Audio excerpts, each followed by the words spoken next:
Once upon a time there was a wee Lambikin who frolicked about on his little tottery legs and enjoyed himself amazingly. Now one day he set off to visit his granny and was jumping with joy to think of all the good things he should get from her, when who should he meet but a jackal, who looked at the tender young morsel and said, "Lambikin, Lambikin, I'll eat you." But Lambikin only gave a little frisk and said, "To Granny's house I go, where I shall fatter grow, then you can eat me so." The jackal thought this reasonable, and let Lambikin pass. By and by he met a vulture, and the vulture, looking hungrily at the tender morsel before him, said, "Lambikin, Lambikin, I'll eat you." But Lambikin only gave a little frisk and said, "To Granny's house I go, where I shall fatter grow, then you can eat me so." The vulture thought this reasonable, and let Lambikin pass. And by he met a tiger, and then a wolf, and a dog, and an eagle,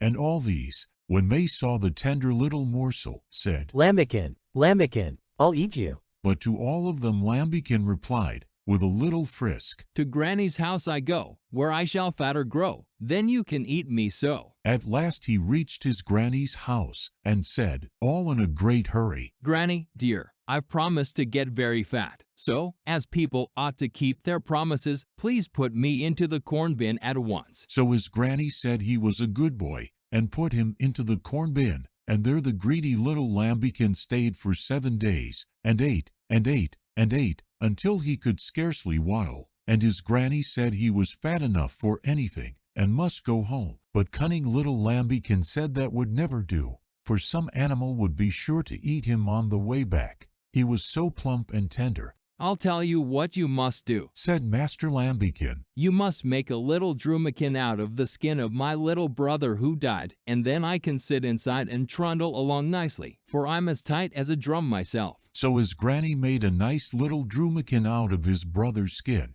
with the wool inside, and Lambikin curled himself up snug and warm in the middle, and trundled away gaily. Soon he met with the eagle, who called out, "Drumikin, Drumikin, have you seen Lambikin?" And Mr. Lambikin, curled up in his soft warm nest, replied, "Fallen into the fire, and so will you on little drumikin. Tum-pa-tum too." "How very annoying," sighed the eagle, thinking regretfully of the tender morsel he had let slip. Meanwhile Lambikin trundled along, laughing to himself, and singing, "Tum-pa-tum too, tum-pa-tum too." Every animal and bird he met asked him the same question, "Drumikin, Drumikin, have you seen Lambikin?" And to each of them the little slyboots replied, "Fallen into the fire, and so will you on little drumikin. Tum-pa-tum too, tum-pa-tum too, tum-pa-tum too." Then they all sighed to think of the tender little morsel they had let slip. At last the jackal came limping along, for all his sorry looks as sharp as a needle, and he too called out, "Drumikin, Drumikin, have you seen Lambikin?" And Lambikin, curled up in his snug little nest, replied gaily, "Fallen into the fire, and so will you on little drumikin. Tum-pa." But he never got any further,